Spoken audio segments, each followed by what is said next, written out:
It's Cardboard Time, episode number 49, and I'm your host, Arwen Kathke. On this episode, we'll talk about some of the games I've been playing recently, and joining me once again is our good friend, Jamie. Hey, Jamie.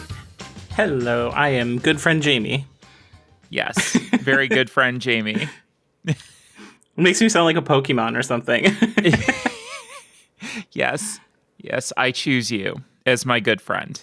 My moves are Bad Joke, Paint Mini, and Stream. That's a very strong moveset, though.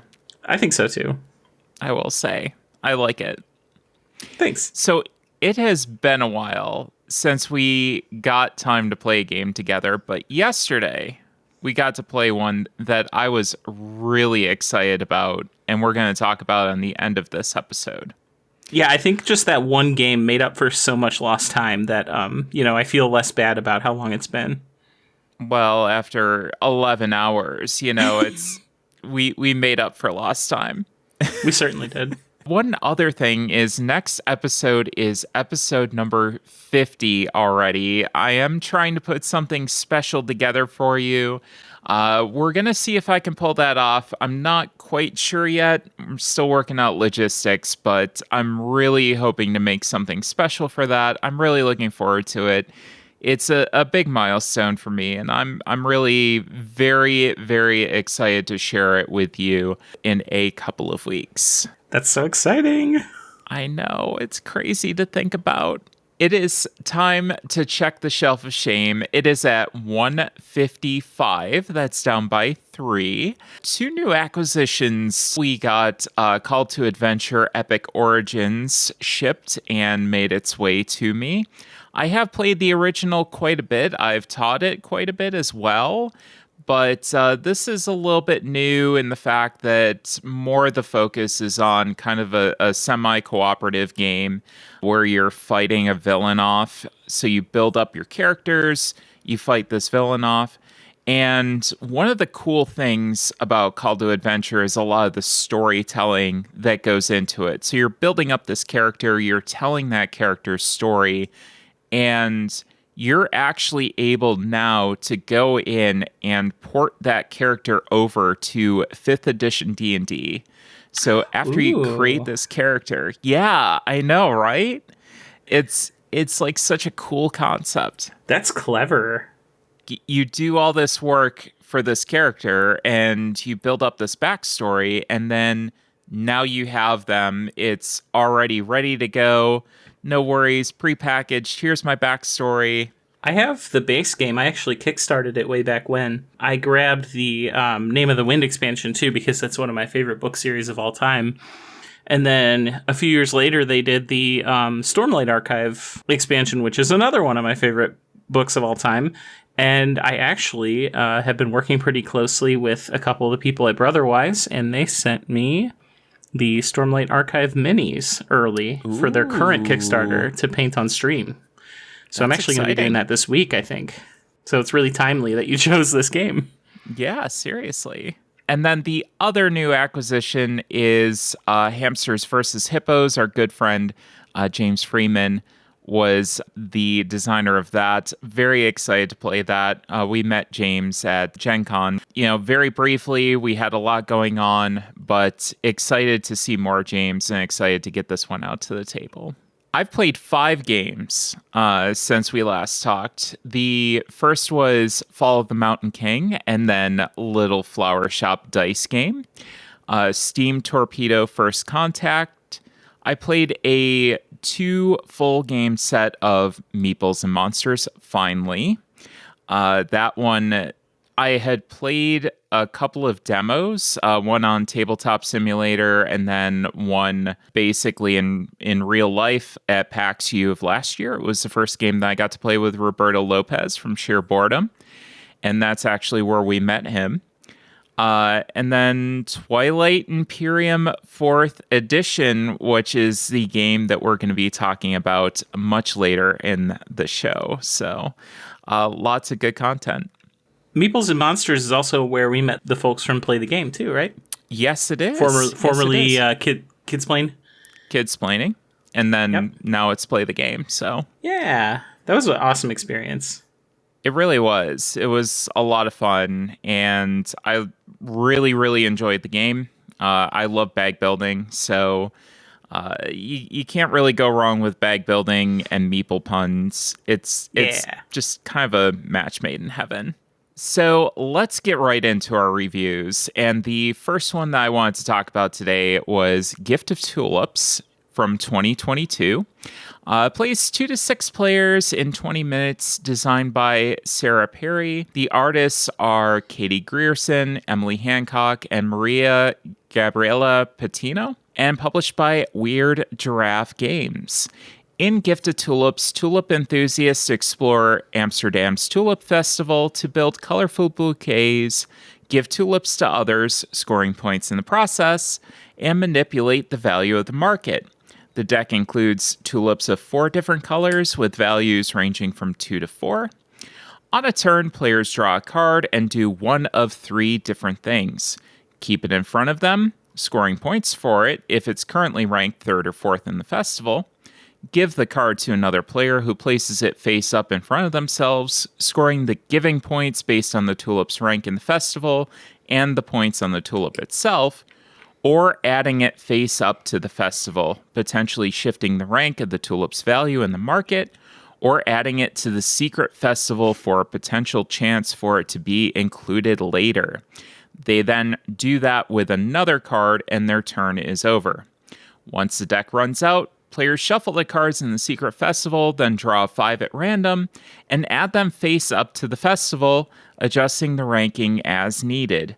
Whoever has the most and second most cards in the 3 highest ranked colors scores points as listed, and the player with the most points at the end of the game wins. So, Jamie, I know we've kind of hovered around Weird Giraffe quite a bit. Have you picked this one up at all? Has this been on your radar? We actually played it together at. We did. That's right. It was Origins, right? Or no? Yes, it was Origins this year. It was Origins. Was it this year or last year? I'm thinking it was last year. No, I believe it was this year. I just don't. Now I'm trying to remember which con it was. It was either Origins or PAX U of last year. It was definitely recently, though, because we played it. We actually ran into Carla at the booth, and that was where we met our good friend Charlotte. Yeah. So I have played this. I have been wanting it since we played it, and no, I have not gotten my hands on it. Well, you need to get yourself a copy of this. I really enjoyed it. I definitely looked at when we played this one. It was definitely on my to buy list because I remember telling Rachel about it when we got home, and she was very intrigued by the theming of it, but also just the sound of how it was played. So, and I think with Weird Giraffe, I really like a lot of what they do. Usually there's one like main mechanism that they have in their games that they really put a brand new spin on that makes it really satisfying. This one, what really stood out was kind of the gifting mechanism. That was something that I haven't seen in any other games. I don't know if you have or not, but that really stood out to me. No, I haven't seen anything like that before. But I do remember it being like kind of sneaky in how important it ended up being. It doesn't feel like it at first, but slowly as the game goes on, it starts to reveal itself as a far more viable strategy, and it kind of makes you. I remember learning about it during the teach, but then being like, oh, maybe I should start doing that, like like part of the way through the game, and I was like, yeah, that's going to be the only way I'm going to be able to score if I don't start prioritizing this. It's just really unique. I think it's a really nice balance that you have to strike between trying to help yourself out by gifting flowers, but still not helping your opponents too much. And where that really comes in and where I found it really fascinating was the fact that you could manipulate the market quite a bit. And that cannot be ignored. So, you can gift flowers that might initially be towards the top of the point scale. So you get a lot of benefit out of doing that. Like you're giving up this very valuable flower, or what seems like it, towards the beginning of the game. When in reality, you're working on the bottom flower and trying to push it up as much as you can, so that at the end of the game, your flowers that you've been working on are really worth quite a bit, and those flowers that you initially gifted that were worth so many points wind up not being worth many points at all at the end. That to me was such a cool balance of being able to manipulate that, get the points on the front end, but then also help yourself kind of score them at the end as well. I thought that was really cool. I have been playing a handful of market manipulation games lately. I think most notably was at Gen Con when we played. I'm blanking on the name now. Lunar Rush. Yes, thank you. We played so many space themed games at Gen Con that they all started to kind of blend together. It's all space. Everything. Yeah, is I know. Space. I wanted to be like Space Rush. No, that's Space Lion and Lunar Rush put together. No, but anyway, I've been playing a lot of market manipulation games like Honey Buzz and Lunar Rush, and they all have interesting ways of doing it, but they all do seem kind of similar, whereas I remember Gift of Tulips having a little bit of a different flavor to it, which was really nice. Mm-hmm. Yeah, and none of those other market manipulation games really had a lot of those, secret mechanisms where you could go and kind of put flowers towards your goal in there, and hopefully they show up at the end. Depending on how your other players are playing, like if a lot of people are dumping cards in there, it kind of gets diluted because you only have a certain amount. I think it's 5 that get drawn at the end of the game.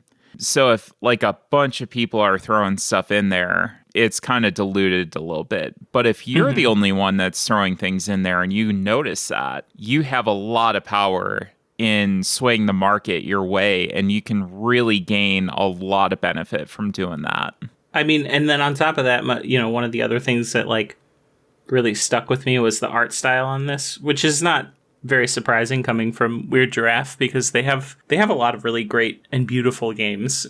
This one was no exception with the almost like the blue china kind of style to the cards. It was just really nice to look at.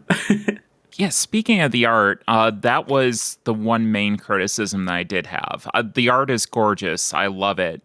And there's no issues whatsoever, as always, with color vision. Weird Giraffe is always extremely good about double coding and making sure that their games are very accessible for people who have color vision issues. But the artwork on the market cards, where it kind of denoted the different point values of the different tulips, the focus was really on the art. And the printing on the bottom of the card was very difficult for a lot of players to see at a glance. So they were kind of confused about, okay, what's this symbol? What's what? I can't see this really well. They had to pick up the card. They had to look at it. Where in a game like that, you really want it available at a glance. Right. So I think there might have been a little bit better balance there. I don't know if you remember those cards or not that well. Not super well. I do remember.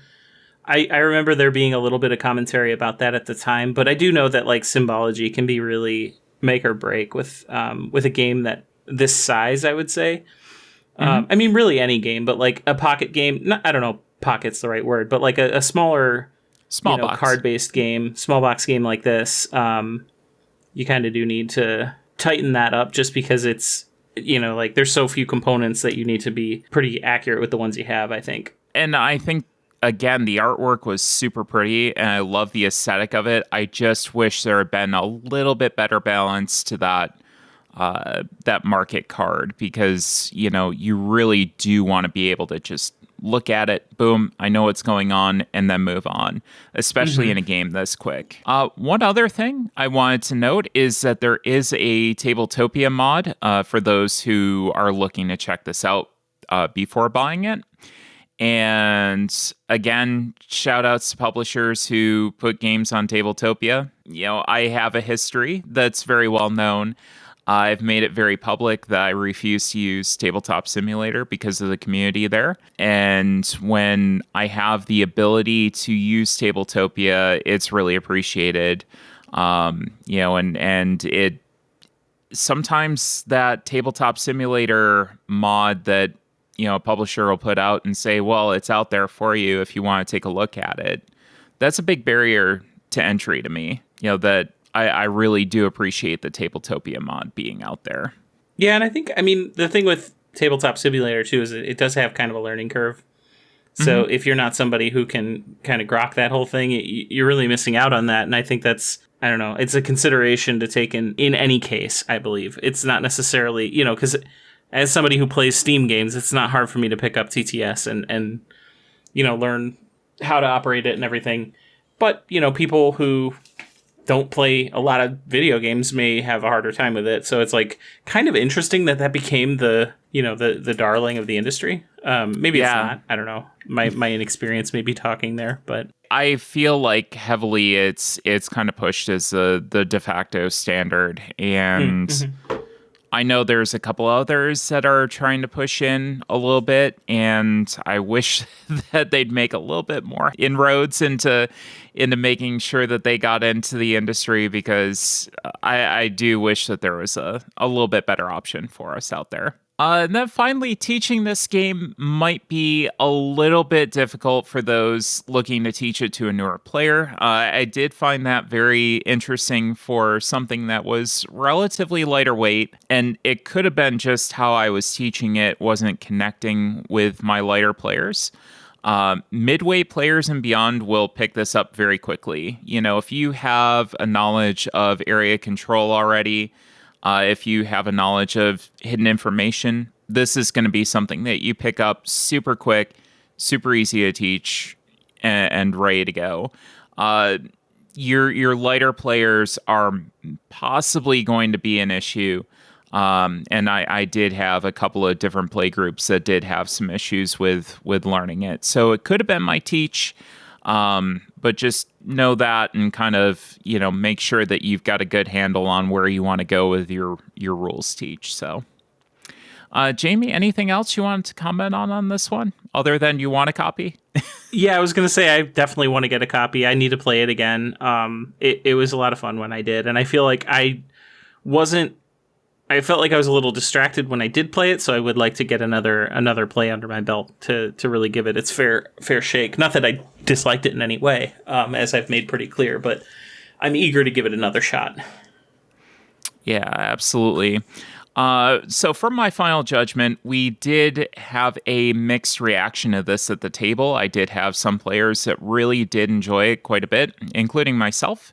Some didn't necessarily enjoy it all that much, potentially due to the hidden information. They didn't kind of grasp that the hidden cards were going to affect the game that much. So maybe they might enjoy it on another playthrough.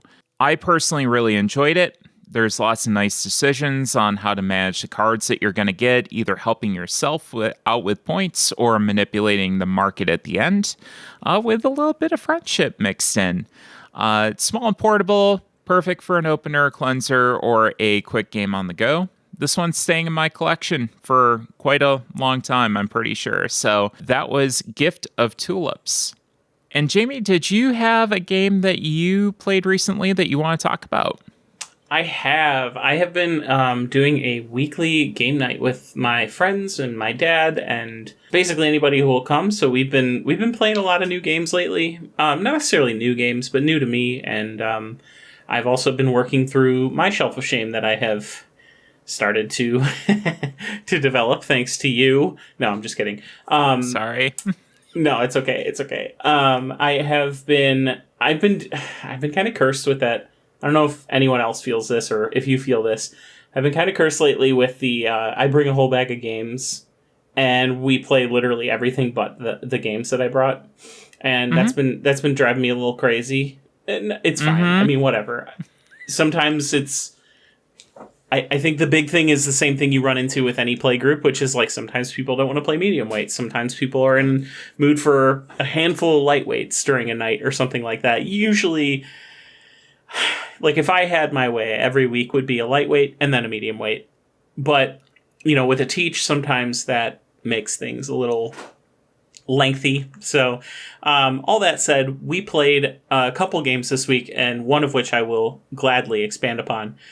We played Gizmos again, which was a lot of fun. That's a nice short one. I would say it's closer to medium weight. It's not terribly, even though it's a short runtime, it's a great game. It's a lot of fun. I'd say maybe more towards the medium lightweight. Exactly. Especially once you get used to it, it goes quick. It's very snappy. Love it. That's been fun. We've been using that one kind of as our warm up game, and I've been really enjoying using that for that purpose, because it's just sort of, everybody's filtering in. You get a couple rounds in, whatever. But we also played Honey Buzz, which was my first time playing. I need to play it a few more times to get more adequate thoughts on it. I would say the one that we discussed that I am comfortable talking about is Canvas. So I played that for the first time. This was one that my dad actually bought for my mom for their anniversary. They really started... my dad's who got me into, board games in the first place. So to say that I've gotten him into board games is inaccurate, but I kind of reintroduced him to modern board games in a lot of ways, and Wingspan was their gateway drug. But this was one that he picked out for my mom for her birthday, and he actually got it at Gots A Lot of Games, which I know you are a big fan of. I am. And we played it this week for the first time. It was a quick little teach, and then there were, I believe, there were 4 of us that played. So that was interesting. He had only played it with 2 before. And, to be honest, I was looking at this game as this is going to be cool. It's an art-based game. I'm an artist, professionally. This is going to work great. And I got to tell you, having a sense of art did not help me whatsoever. That game stressed me out. I'm not going to lie to you. Not in such a way that I didn't enjoy it. I really did.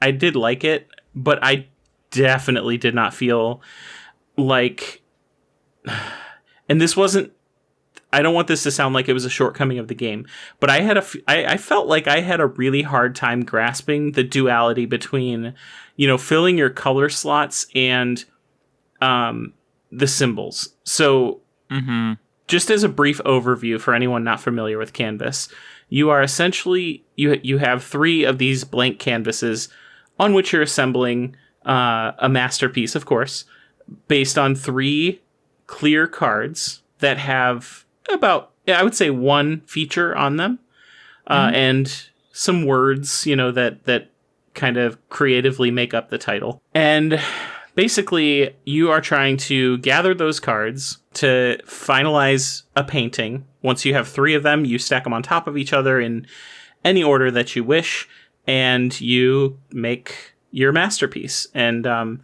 there are some guidelines based on a setup at the beginning of the game as to what sort of prerequisites your masterpiece needs in order to kind of score well in, I don't know if thematically it's like an art contest or whatever, but you have these prerequisites that, refer to symbols on the card or colors that are also along the bottom of the card. And each card has 1 to 2 colors and maybe a handful of symbols. And in order to meet those prerequisites, you need to achieve one of those 4 kind of guidelines. Now, each of your paintings can fulfill as many or as few of those guidelines as you wish. There are even some secondary, I would say, objectives that are available on the cards themselves that say, you get points for every example of this particular symbol that shows up on the card. So there are a couple different paths to victory there. And if it sounds confusing, don't feel bad, because I wouldn't say I was confused. It was just really hard to keep track of, and maybe it was just the layout of the particular prerequisites that we had. It was really hard to keep track of the colors, the symbols, kind of everything that needed to go together in order to score. Because the more you scored something across those 3 paintings that you generate, the more points you get at the end. So when you have, 3 instances of one of those 4 prerequisites, you get significantly more points than if you only have 1 instance of it across your 3 paintings that you've created.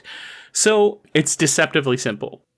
It's definitely a game where because you told me, you're like, whenever I play, I just try to make a cool painting with a funny name, which is totally viable. I'm here for it. And I think you probably still would do better than me if you just went in trying to do that than if you were trying to complete the objectives. Because I swear to you, I had such a hard time with this game, and I don't know why.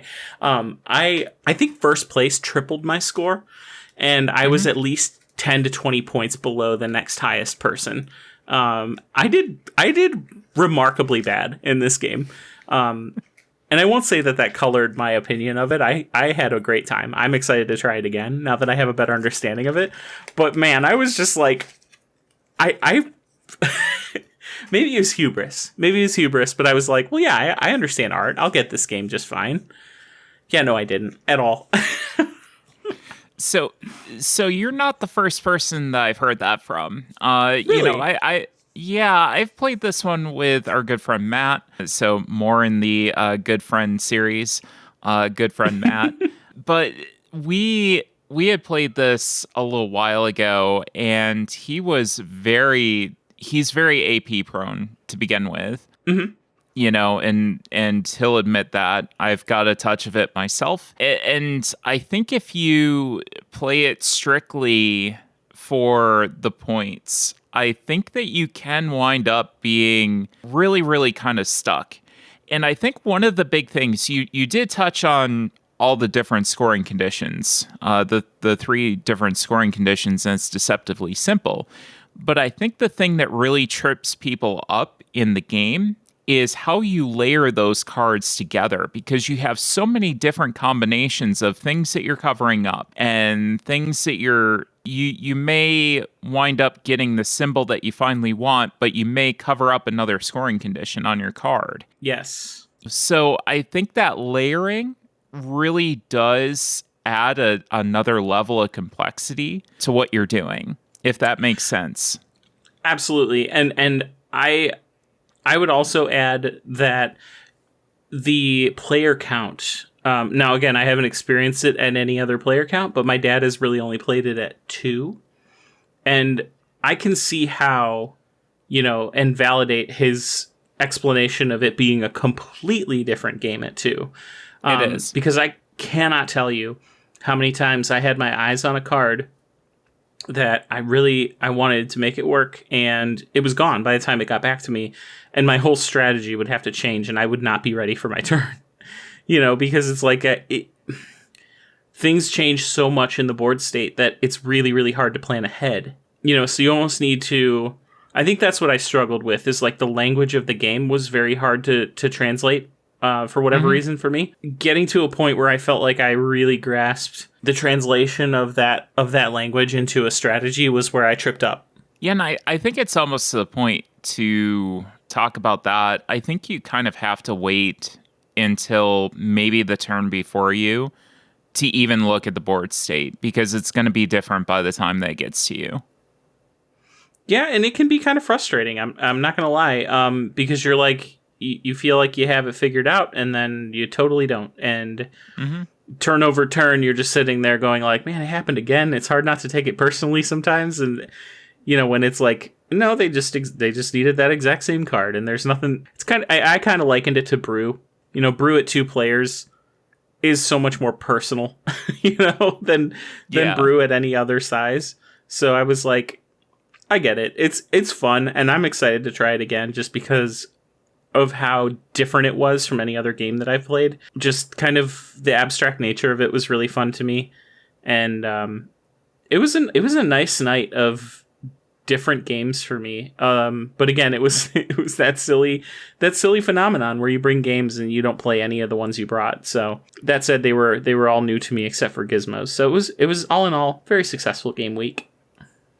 I'm interested to hear, what did your dad think of it? Because it's one that I did recommend to him as kind of a game that he could get out with your mom and have a good kind of like little date night type deal. Oh, he loves it. He loves it, okay. And he loves it for that exact use. That's, like you said, that's why he got it in the first place, and they both really like it. My mom was saying the only thing she doesn't like about it is that sometimes she's kind of forced to make scary looking pictures. because you don't get much of a choice. Sometimes you need to get points No. and not worry about the aesthetics of your painting. So, because some of those are kind of like, oh, these are a little dark. Very, So, very unique art style. Definitely. If you do want to hear more about my thoughts on it, I did talk about it back in episode 36, so you can go back and listen to that. But yeah, Canvas is a very interesting game. The other game that I wanted to talk about before the long, epic game that we have to cover is Fall of the Mountain King.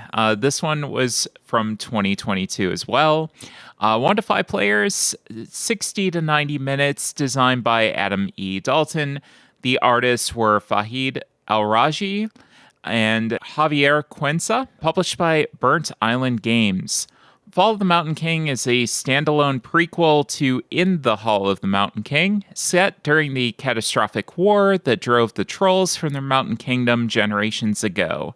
Build your ancestry to drive your actions in the caverns, win the loyalty of the clan champions, and strive to be Trolldom's greatest defender against the gnomish onslaught. So, Jamie, I know that you were very interested in this one. Absolutely. I love a good, like, anything fantasy themed. I'm always, like, very eager to try. It's the complete opposite of that phenomenon I told you about where, like, if I see a board game and the theming, like, of the box art isn't, my normal pace, I tend to ignore it, and that's super wrong of me.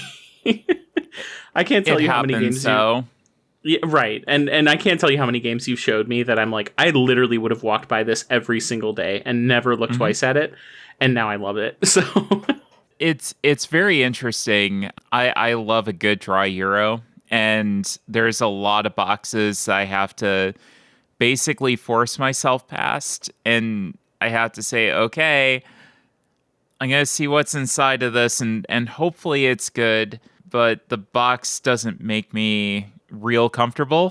Concordia was definitely one of those, one of my favorite games of all time, and that box is just I think the most recent one for me, and this is a combination not just of the box art but just the theming, is Old London Bridge, and you've told me so many good things about it, and I cannot wait to try it. But like, I could not be less interested in the theming. Like, game wise, I know it's good. I trust every opinion you ever give me about games, and you know that. So when you say it's good, I'm like, oh yeah, no, I'm definitely gonna play this, and I will never question it. But like, the theming, like I said, I think the box art's fine. Yeah. It looks pretty. Yeah. Another one's like Red Cathedral. Another one, like, I know everybody loves Red Cathedral. And fantastic game. Or like Twilight Struggle, another great one. Like, like theming, I'm not the biggest fan of the Cold War, Yeah. But like, everyone loves Twilight Struggle. So it's like, I know I'm the wrong one here.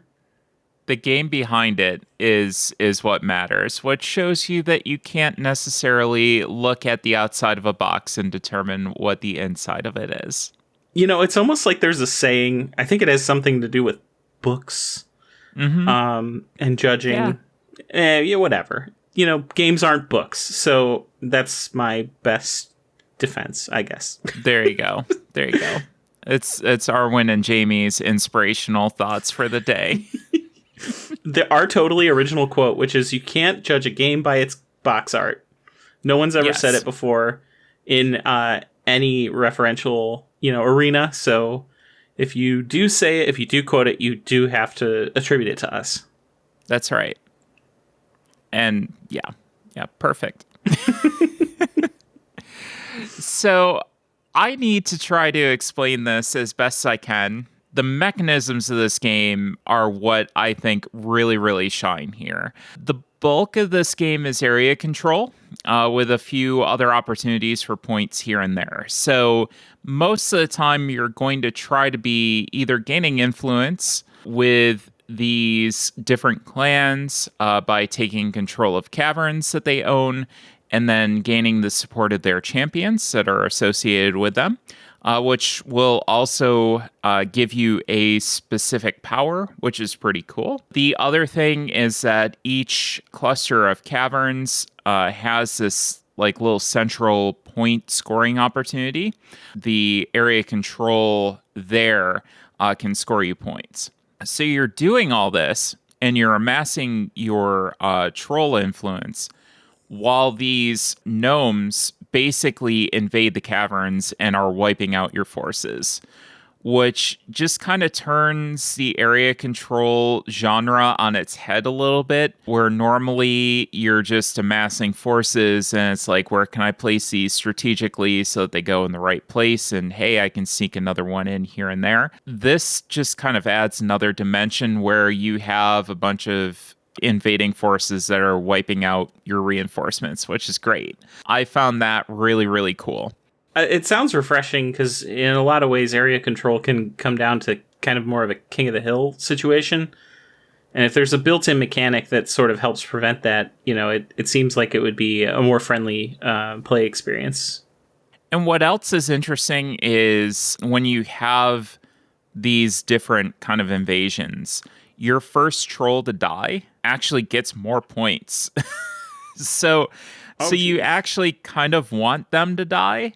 While still maintaining some majority. It's really wild. I really, really like that. Oh, that sounds great. Even more so than that, what I really loved about this game and what really stood out to me is like the coolest aspect of this game was the ancestry, which is essentially your action selection layout. The best way that I could describe this is basically Smartphone Inc. If you've ever played that, which I don't know if you have, Jamie, at all. I have not. So in Smartphone Inc., you basically have these two cards that you flip around. You try to basically cover them up and orient them in such a way that they overlap.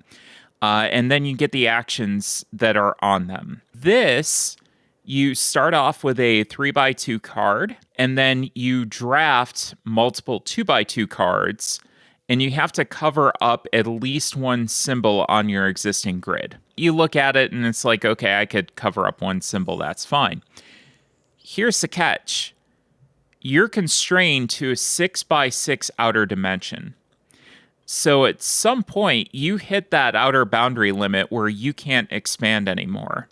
And towards the end of the game, you have to start making some extremely tough decisions on how you lay this out. It's really not too hard at first. You just kind of pick a symbol and you say, oh, yeah, okay, I can make do without this one because the whole system works out better if I do this.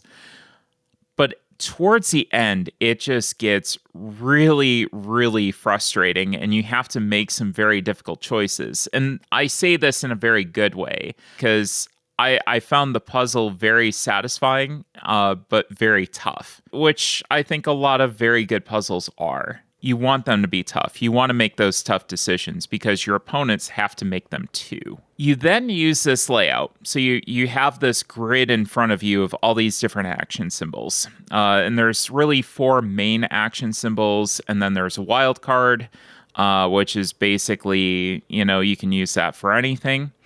And then there's like this little scoring symbol, which you cannot cover up, which adds an even bigger layer of complexity and depth and frustration to this whole thing. But you use this layout, and on your turn, you're basically alternating turns with everybody. So you're going around, and you're covering up these either two separate symbols, which you can take these 2, what they call minor actions. Basically take those, you do those, and then you're done. Or you can take one major action, which means that you can either use one of your symbols that has like a ×2 on it, and you can add any adjacent symbols. So you're starting to make all these little adjacent symbols, you're starting to make this grid, and you can get some really, really powerful actions. So that's that. To add another layer on top of this, you can bridge over previously covered symbols to continue that adjacency. So if you have this like little cluster of symbols that you've already covered up, now you can bridge over that to continue that adjacency, where I can go and I can cover this one up, and then I can hop over that, and I can cover this and this and this, giving me even more opportunities. So it's a really big, you're trying to lay this out so that you do the actions that you really want out on the game board, but have the power to do them. And I just found this so cool, so unique. Really one of my favorite game mechanisms that I've seen this year. This one's probably going to be in my top 10. And now it is getting later towards the year. I know I said that about a couple of different games very early this year. This is probably going to land itself in the top 10 for this mechanism because I think it's so, so clever. I love it. It is exciting that we're getting real close to that. Like, we can actually say that and mean it now. Not that we don't mean it earlier, exactly. It just, it feels kind of interesting to be like, oh yeah, that's actually a totally viable designation at this point. It's like I'm starting to get serious about this now. That's exciting. So, with these hordes, kind of going back to the game board, you have these hordes that are constantly invading and they're decimating your forces, and you're starting to feel like more claustrophobic. You're starting to get pushed back towards your basically like your layers or your central hub of a lot of where your guys are spawning. I think that it's done on purpose. They're intentionally creating a feeling because of the theme of the game. They're trying to have these hordes that are coming in and invading and, making you feel like I'm getting pushed back in towards these areas that, I've expanded out of. And now I really have to fight to keep those from this constant invasion that's coming in. Yeah, that was actually going to be my commentary is like, obviously it's the fall of the Mountain King. It kind of seems cool that that's exactly like the invasions are built into the game because there's no way to avoid them, thematically speaking. So that's very clever. I like that. This also had a wonderfully designed solo mode. It flowed very, very well.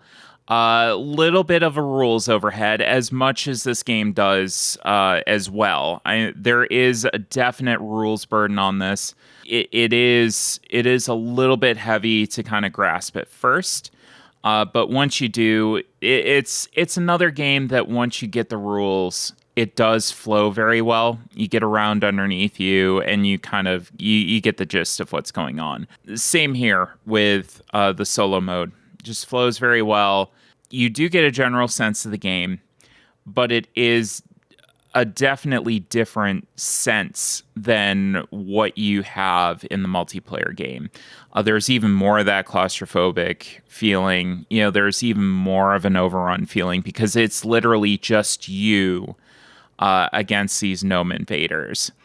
And they're trying for the majority in the caverns that you have, and they're trying for these points and that. So, it's definitely really good. It was a great learning tool. It's something that I would play on its own because I felt that it was very well done. But you do need to play a game with somebody to really get the true sense of what the actual overall game is. Also, double-coated caverns. Really glad to see that for color vision issues. Certain players might have slight issues with the component colors. I did not. I felt that the component colors were differentiated enough that I was able to kind of judge between them, but there could be issues for some players. But I really did like to see those double-coated caverns where you had the color, you had the symbol, very easy to see who is who, and, you were able to manage the game very easily. So, Jamie, this sounds pretty good. I'm so excited to play this. Yeah. And the more you talk about it, the more excited I get. So I am definitely going to need to get this one on my table. Yeah, this was definitely, for my final judgment, towards the top of my area control games overall. And especially for those big box area control games, this one is definitely towards the top of them. It does provide a nice, unique experience for me. The action selection really stands out here. It's a very delightfully frustrating puzzle. that really kept me coming back for more. I was thinking about this the next day, which to me is a hallmark of a very good game. If I'm thinking about it, if I want to know what I could do differently, how could I come at things differently, that to me is a really, really good game. And this one ain't going anywhere other than to some friends' houses so I can play it with them and have a good time with them. So that was Fall of the Mountain King. Well, stay tuned because coming up next, we are going to talk about our experience with Twilight Imperium 4th Edition. Well, welcome back. And on this segment, we wanted to talk all about our experience with Twilight Imperium 4th Edition. This is going to be a little bit different than our standard kind of review segments that we normally do. This one, we kind of wanted to talk about the overall experience. I think getting too much into the technical details of it might be a little bit more of a disservice than anything. So I'd really just kind of like to talk about the overall feel of it. But well, I also feel like you're burying the lead a little bit because like it's probably important to let everybody know that this segment will be 11 hours long. I hope not that long. That's a long segment. Yeah, I kind of have to work tomorrow. Please don't make me stay up until 1 o'clock again. So Twilight Imperium 4th Edition was published in 2017 by Fantasy Flight Games, designed by Dave Beltrami, Corey Konieczka, and Christian T. Peterson. The artist is Scott Schomburg. In Twilight Imperium, players take on one of 17 factions vying for galactic domination, and there's not 17 factions on the board at once. There's a maximum of 6. Through military might, political maneuvering, and economic bargaining. A round of Twilight Imperium begins with players selecting one of 8 strategy cards that both determine player order and give their owner a unique strategic action for that round. These may do anything from providing additional command tokens to allowing a player to control trade throughout the galaxy. After these roles are selected, players take turns moving their fleets from system to system, claiming new planets for their empire, and engaging in warfare and trade with other factions. At the end of a turn, players gather in a grand council to pass new laws and agendas, shaking the game up in unpredictable ways. After each player has passed their turn, players move up the victory track by checking to see whether they have completed any objectives throughout the turn and scoring them. Objectives are determined by setting up 10 public objective cards at the start of each game, then gradually revealing them with every round. Every player also chooses between 2 random secret objectives at the start of the game, providing victory points achievable only by the holder of that objective. These objectives can be anything from researching new technologies to taking your neighbor's home system. At the end of every turn, a player can claim one public objective and 1 secret objective. As play continues, more of these objectives are revealed, and more secret objectives are dealt out, giving players dynamically changing goals throughout the game. Play continues until a player reaches 10 victory points. So this was both of our first time at the game. And a big shout out to our friends Ellie and Melora for being such great hosts yesterday. This was a wonderful experience. They had a nice big round table. They had a kind of insert that they had gotten off of Etsy that kind of separated the tiles out. You know, we were able to really see the board at all times. It was just a very nice, comfortable setup.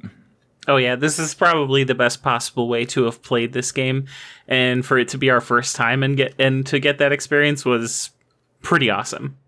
Yeah, it wasn't, just kind of the old convention hall kind of, sitting around for 11 hours, not having access to food or drinks or bathrooms or anything, having to walk, a quarter mile to the bathroom.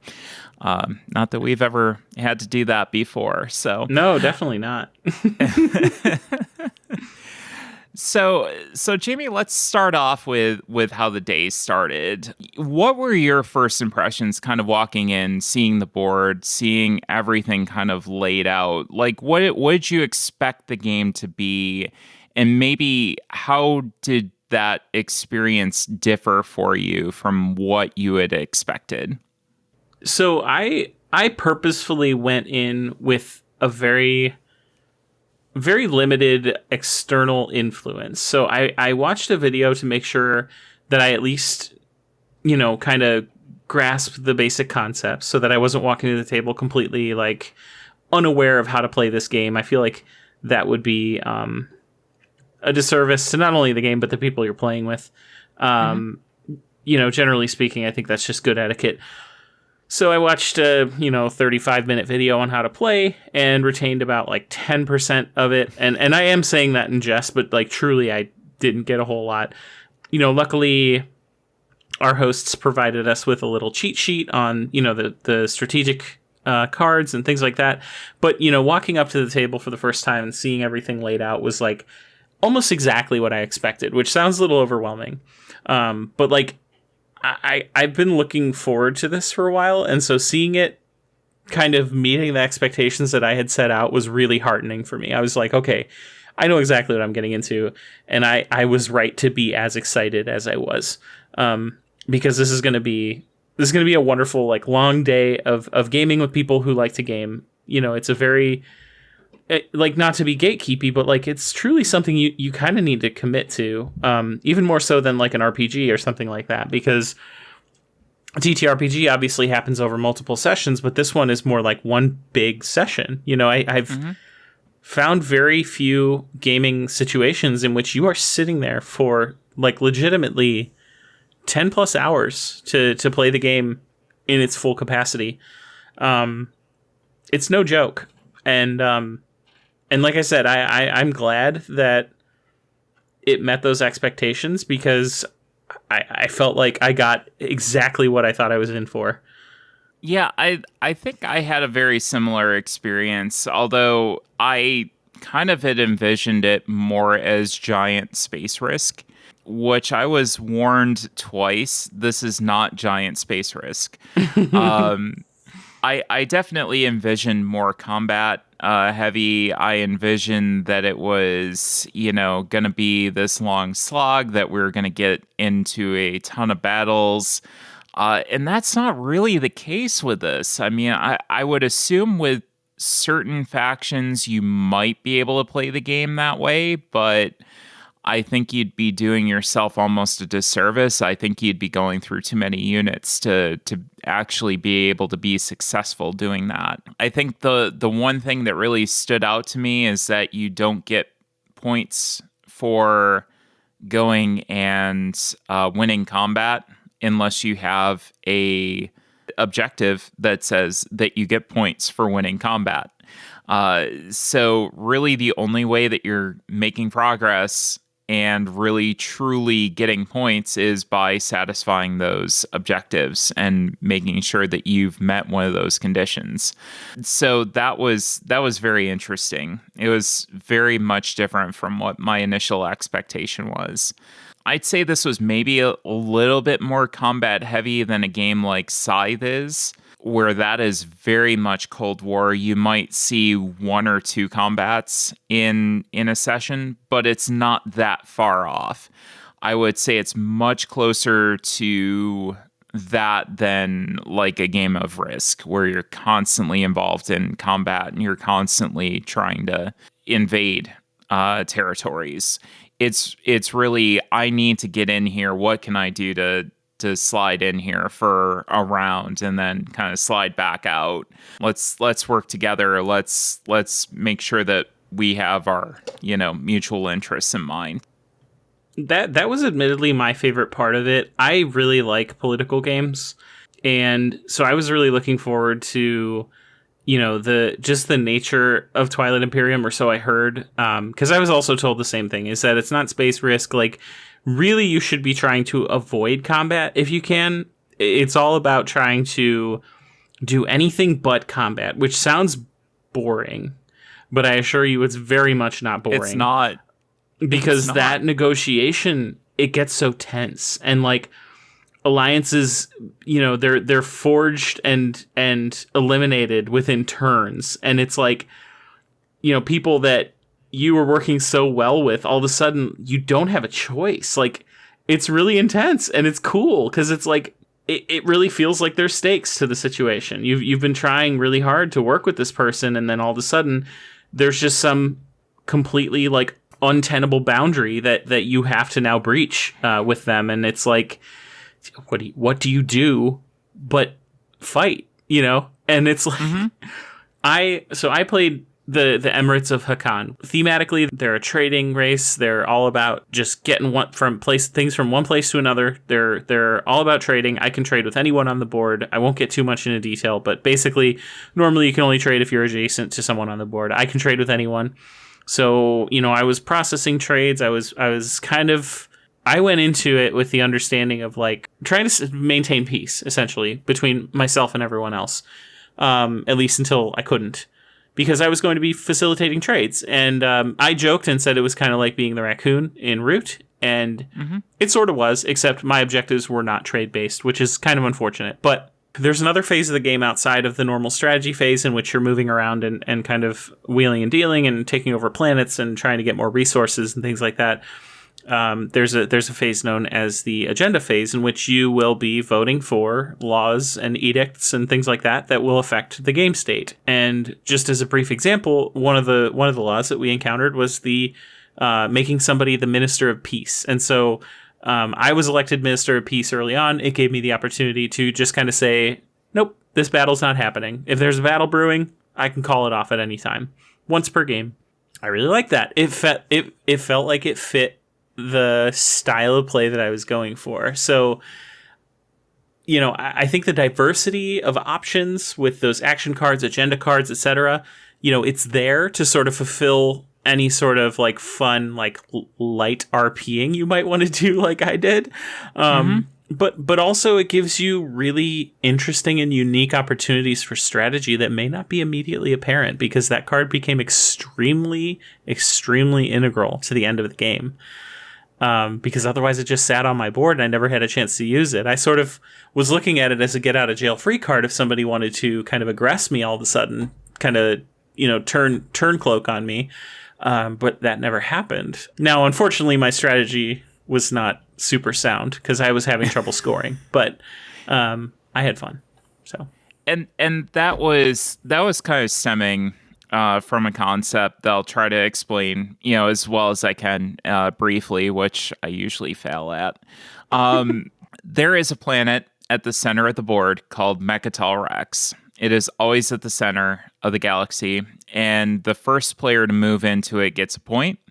It has a lot of influence value, so it's very nice. It is special in the fact that it's kind of like the hub of this entire galaxy, and it is the center of activity, such that there is a ability that if you control this planet and you take the certain role during a turn, the strategy card, you can just outright score a point. The game ends after somebody scores 10 points. So it's a really, really powerful place to be. And it's kind of that central place where people are trying to see if they can find a way in. What I found very interesting about that card, in the fact that you could go in and you could call off a battle, is that you had all of us basically have a position where we could strike at any time, but we didn't, because we didn't want to be the first one in, because you could just use that card and then that would be it. It was kind of like an extra deterrent from us taking your position on that planet, which I thought was very fascinating. And then it wound up, like you said, serving a purpose that we didn't even envision at the onset of that coming into play. It really was fascinating because, like, as I mentioned, I was doing it kind of as a joke at first, but like it ended up being a really fascinating position I was in, seeing as I was kind of the arbiter of facilitating trade. And, like, so people didn't, like, I mean, I don't know, I wasn't on your side of the table, but like people didn't really want to mess with me too much because I was able to basically ensure that there was unfettered access to turning commodity into trade goods, which is not terribly complicated, but trade goods or commodities you acquire don't become valuable until they're traded. So it's essentially a resource that you have to cooperate with someone else to get full use of. Mm-hmm. So I was kind of the linchpin for a lot of those trades, since people didn't need to be near me to perform that. And I felt like, again, like making a little beeline for Mechatol Rex early on the game fit that funny little RP that I was doing in my head. So it was fun. It was really fascinating, and it kind of fit the theme. So, keeping people at bay, if not just based on my utility to most people, then with the threat of my political power, which was the only thing I had at that time. was a lot of fun. It was a really interesting balance because I suffered because I was cut off from my home planet.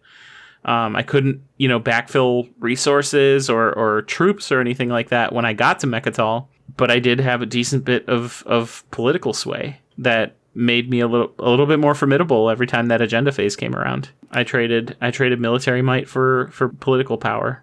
I was kind of the opposite faction, where I had a lot of military might.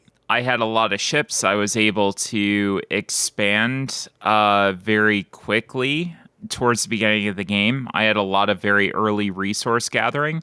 I think one nice thing that I also had to my advantage is I also had what they call a supernova on one side of me that kind of provided a natural barrier so that people couldn't get in very easily. So I had this kind of like U-shaped ring of planets that I was sitting on and dominating, and basically saying, hey, we don't have to go in and go into combat, but you're going to regret it if you do.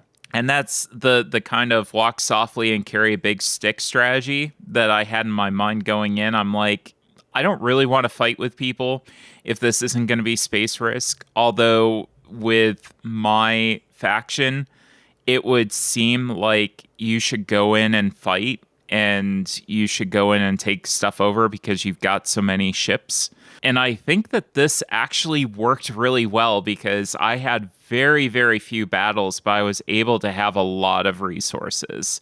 So that to me was super interesting. It also seemed like your battles were very much on your terms. Mm-hmm. Where I ran into a lot of issues where because I had very little physical power, or even threat for that matter, I just kind of had to take what I could whenever I could. I could not afford to be underhanded. I could not afford to be aggressive or anything like that, because the priority had to be maintaining some sort of political neutrality for like to some degree, until somebody did something wrong to me, and then I could finally retaliate. So we had very, very different experiences, and I think that's kind of cool because, ultimately we chose, from what I've read, we chose some of the easier factions to play, but the fact that even those at that level were so distinct is really fascinating to me. And that's not even getting into, the more complicated races that were at the table, or race, I should say. The rest were also kind of still sort of beginner races, but that's getting way, way into the weeds, and I don't think we need to necessarily go too far into detail with that. But suffice to say, there's a lot of variety to this game, and I really cannot wait to try it again. I just don't know when the hell that's going to happen because it's such a long game. Yeah. So any memorable moments kind of stand out for you that you want to share with everybody? Yeah. I think one of the most memorable was sort of the dawning realization that I was in Mechatol Rex, and it was really cool because I was like, I set that out as like a little personal goal. I was like, it'd be really cool to control this because then I can have some political power and I can continue this like fun little, like strategy that I've developed for myself. And I had Mechatol Rex within a first couple turns. I used like an action card real cleverly and like, got myself in there. And I didn't think I could, and I managed to do it, and I was really proud of myself. And then I had this dawning realization moments afterwards where I was like, there's like one planet next to me, and if I secure that, I'll have a path to my home planet, and I can just keep, reinforcing my hold on Mechatol. But if that goes away, I'm in big trouble. And sure enough, within one turn, it was gone. It was very, very much gone. It was gone, and then over the next couple turns, more and more colors started surrounding Mechatol, and I'm like, uh-oh, I'm in danger. It was like very much the Ralph Wiggum meme. Yes. And luckily, I managed to keep it the whole game, which I was pretty impressed with, despite my lack of defensive power. So I was pretty proud of that. That was like a personal goal for me, because I knew I wasn't going to win the first time I played. I think, honestly, if somebody had gone in, it would have been a bloodbath. Because somebody would have gone in, taken it, then somebody else would have gone in, taken it, then somebody else would have gone in and taking it, because you would have just saw this, you get into a fight, they're going to reduce your forces, so then the next person's just going to try to, come in too. So I think the fact that it was just that one card that was like the linchpin of this whole thing. That was, and the funny thing I don't want to be the first person. I got another card shortly thereafter. Actually, you know what? It was a promissory note from another player that basically allowed me to specifically prevent them from attacking me. And it got to a point where she didn't have a ton of choice but to attack me in order to complete one of her objectives. And I was like, look, you can attack me, but like, it's going to take you 2 turns before you can even think about doing that, because I have these 2 cards that'll just stop you. And that's a long time in game to be committing forces to one specific, front. Yeah. So I would say that with a little tweaking, I think that strategy could be viable. Now I know the game a little bit better. I feel like the more pacifist political run could totally be a winning strategy with what I know now. Yeah, and I think for me, what really stood out to me was the end of the game. It was really fascinating because we had 3 players, especially, that were really kind of breathing down that 10-point mark. And, it was basically like 2 of them were very obvious. Well, one was definitely obvious. And she was trying to, amass forces, and she was like, she had the ability to go and score that 2 points that she needed to on the next turn if she could just get through the round. So everybody was ganging up on her, and they said, oh yeah, we've got to, make sure that we go in and attack her. We may need to make sure that she doesn't get to this 10 points, or else the game's going to be over. She's going to win. The rest of us are going to lose. We were all working together, or trying to, and another woman at the table was sitting there, and we were like, you've got the best shot of doing this. And she goes, well, I don't realistically want to do that. I don't know if I want to do that. And it's like, we were all kind of hanging our hopes on her. Like, I just remember thinking, why won't you go in and do this? And it's like, oh, she's probably thinking that she's got an opportunity to win too if she does certain things. So there is that going on. Meanwhile, I'm sitting here, I'm at 7 points, and I've got a personal objective, which would score me 1. And I've got enough to do a public objective, which would score me 2. And I'd be able to get to 10 at the end of the round, too. So my whole thing is scoring happens based on your initiative order. And my whole thing was, I need that first player initiative card. So I'm trying to maneuver people to, like, hey, we have to make sure that Ellie can't score an objective right off the bat, because there is a card that'll let you do that. So we need to make sure that that gets away from her. And I'm trying to make sure that things are happening at the table so that I can get this first initiative card, I can survive the round, and I can score my points and win. Sure enough, the very obvious target and myself were not the ones that won the game. So the other woman that was at the table that didn't really want to help, she thought that she had a path to victory, was able to pull it off. She had 2 secret objectives that she was able to complete. And what was amazing was the card that you had would have been able to stop her. And, it was like, do I do this? It's like the old Kingmaker decision, not knowing that there was a third person in the equation. Truly. And that was the funny part, is like, I'm sitting there and I'm like, by this point in the game, I was like, yeah, there's no way I can win. Like, I was trying not to be defeatist about it, but it kind of sucks when you're sitting there and you're kind of staring down the barrel of the final couple turns, and you're like, yeah, I did what I could, but like now I'm just kind of waiting for the game to end. You want to be happy for other people and, like, get interested in the political maneuvering they've done. But, I'm sitting there and all of a sudden I sit and I think to myself, I'm like, wait a second. I have total control over who wins this game right now from this one card that I got voted on like hours ago. I mean, literal hours ago. I've been sitting on this card the entire time that I was using. I was like, this is going to be the card that I can tell whose hand is being shown. They're going to be the first ones to attack me. And I'm like, that's the person that I got to watch out for. And I can use, my political maneuvering to get somebody to help defend me. And it never happened. And I'm sitting there and I'm like, well, this card's useless. We're on the last turn. I don't know what the hell I'm going to do with it. And all of a sudden the opportunity arises for me to be like, well, crap. If I use this on this one person, they're not going to be able to complete their secret objective, and they're not going to be able to win the game.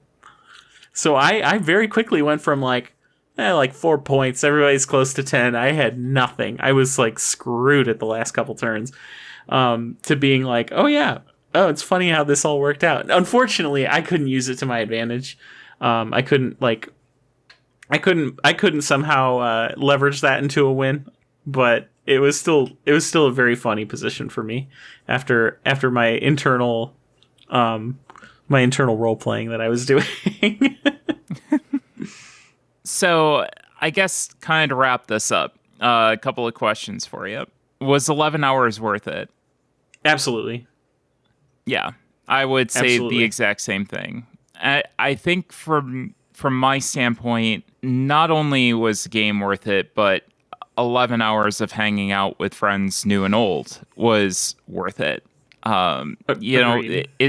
It's the kind of experience that you don't, it's very hard to come by, and we don't get to have very often anymore. And I think that it made it so incredibly enjoyable. Yeah, I think it being a priority appointment, Rachel and I have been talking about it with role-playing games, which is like when it's something that happens all the time, like, for example, my weekly game nights, weekly stuff is easy to skip because it's like, okay, well, it's just coming around next week too. When you have a priority appointment like this, it makes the whole thing a lot more special. And it makes the experience a lot more bespoke. And, people put effort into, like making sure that they're there, or just like being present, or, like just having things like all prepared and ready to go, and being like bringing special snacks and drinks and like getting ready for the day. It just was like really fun to kind of make it an event, There's very few board games that require that sort of thing. Board game days, sure, but like, I don't know, it's just kind of cool, like a very special occasion kind of thing, which we did also play it for Ellie's birthday, which was kind of a fun little added bonus. Is like a fun little way she gets to get not trick people, but sort of get people to play this game. Not that anybody did so begrudgingly. That's not the point I'm trying to make. But like, it's just, again, it's kind of cool to be like, yep, this is the day we do it. Every year it's kind of a tradition sort of thing. And I don't know, that's just very fun to me because there's so few board games that require that sort of commitment. So that in and of itself is a fun little characteristic of it. And I think there's very few board games that provide the memorable moments that we got out of this. You know, you hear about them all the time. You hear about stories from Battlestar Galactica. You hear about stories from, you know, these different games. And this is definitely one of them that you're going to have those stories that you talk about, those memories that you're going to make that you're like, I almost had this, or this combat was so cool. Like, you know, one of the players going into this massive armada with one ship and then just taking out like 6 or 7 different plastic pieces from somebody else was wild. That was so cool.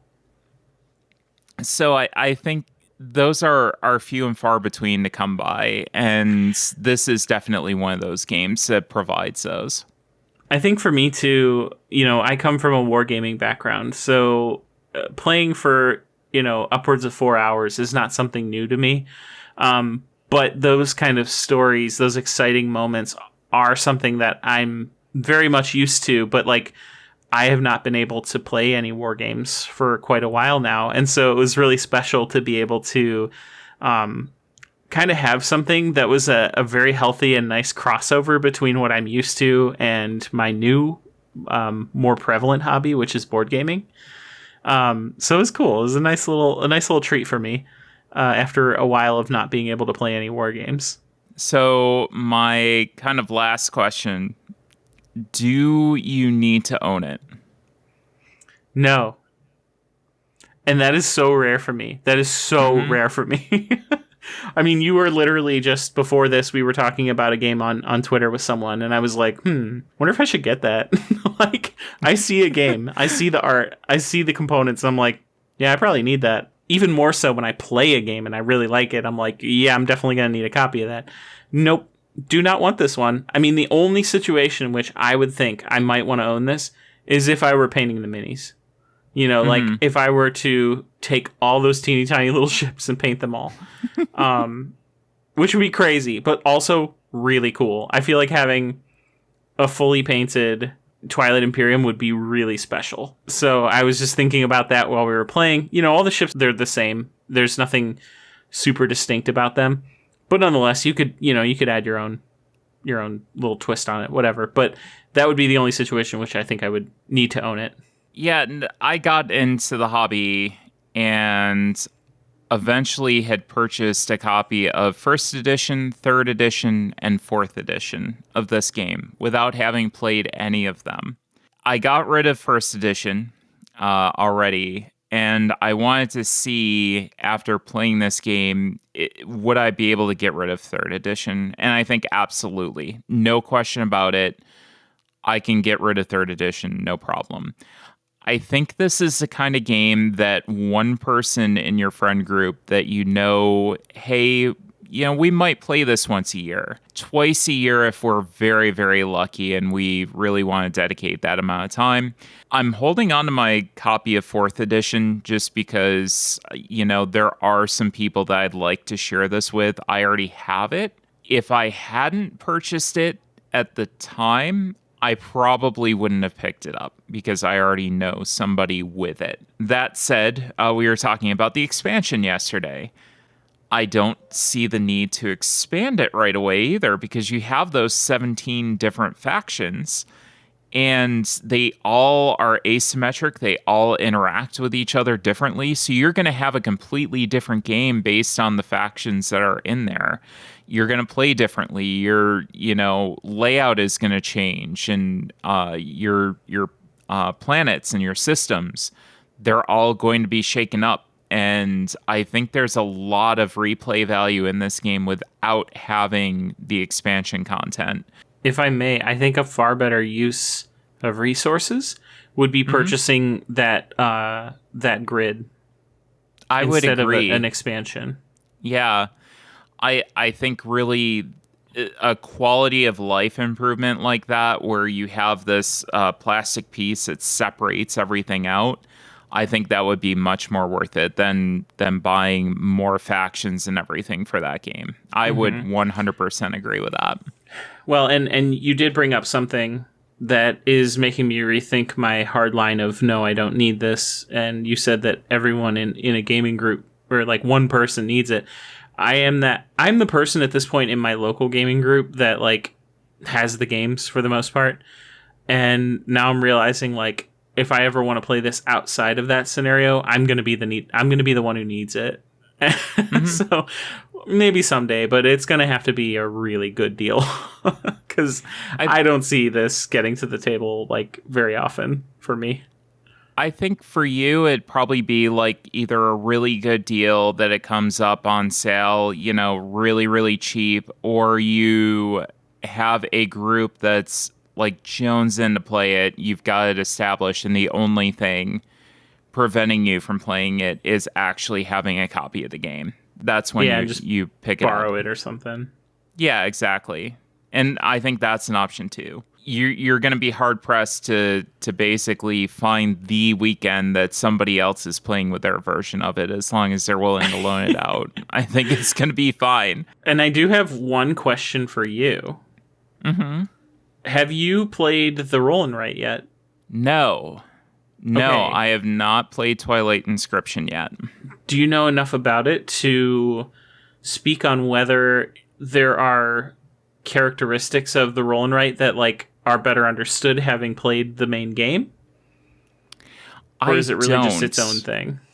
I don't. I know that there are, you know, some decent ties to the main game, so I'm assuming picking it up would probably be a lot easier. And it's something that I am kind of looking at potentially picking up now, especially because I can play it solo. That's a big factor. A 2-hour roll and write before was like, no. But now it's like, yeah, maybe I'd consider it. And that might be a better way of kind of getting your fix of this game, depending on how close they are. Being able to get it to the table a little bit easier that way. And you know me, I love Roll and Write, so Same. I was very much like, is this one I need? I don't know anything about Twilight Imperium. It was a real big buzz at Gen Con, you know. So I'll be eager to hear your thoughts on that. Yeah, it was one that initially I went into Gen Con kind of thinking that I was going to pick it up, and then by the time that I got there, I just said, do I really need it? I figured that it was going to come to stores soon enough. I was going to be able to pick it up at Gots A Lot of Games, and it wasn't going to be that big of a deal. And sure enough, I saw the message go up from Eric earlier this week that it was available. So, yeah, definitely something I'm going to be looking into. I don't know if I need it like right now. But probably closer to that holiday season where maybe I'm getting a little bit more time at the table, getting some time off of work. That might be something that meanders its way onto my shelves. So that was Twilight Imperium 4th edition. And not too long. I mean, it wasn't 11 hours, but we did... I feel like we donated a hearty chunk of time to talking about it. So definitely. Hopefully that gives our listeners a little bit better idea of what they're kind of walking into. I know some people have contacted me when they saw it and asked, you know, what my thoughts were on it. And hopefully you kind of get a little bit better sense now about what the game is and, you know, how we feel about it. So I think that's going to do it for us today. Really good discussion, Jamie. Once again, thank you so much for being on the show. Next time that we get together with everybody, it will be episode 50. It will be after this party that you have planned for me with Allie. I don't know what's going on. I don't know who's invited. Good. I just know that I'm supposed to be there and I'm having my hair and makeup done and I'm supposed to look good, and that's it. Wonderful. So, that is all you need to know. Okay, good. I know people are coming in from out of town, which makes me very nervous. That's Don't the be only nervous. thing. So just be ready. So, okay, perfect. Jamie, how can people get a hold of you if they want to follow your socials? since the last podcast we did together, I've gone full-time on stream. So I am on stream Mondays, Wednesdays from 12 to 4 p.m. ET, and Thursday nights from 8 p.m. to midnight ET. Excuse me, I'm usually painting minis, but I'm also going to be dabbling in some solo board game stuff, which I need to talk to you about off air because I need some suggestions. But that said, I am also available on basically all my socials, including my Twitch at Jamie Daggers, with the exception of Twitter, which is Jamie_Daggers. Other than that, you can probably find me walking around my local game store. not recently, honestly, but yeah, no, I'm just making a bad joke. And for me, you can go to cardboardtime.com. Our website has all of our details listed. Our Instagram and Twitter is at cardboard_time. And any questions, suggestions, or ideas for discussion topics, you can always email cardboardtime@gmail.com. And as always, thanks again for listening, and we'll see you in 2 weeks for episode 50 of Cardboard Time. Happy gaming.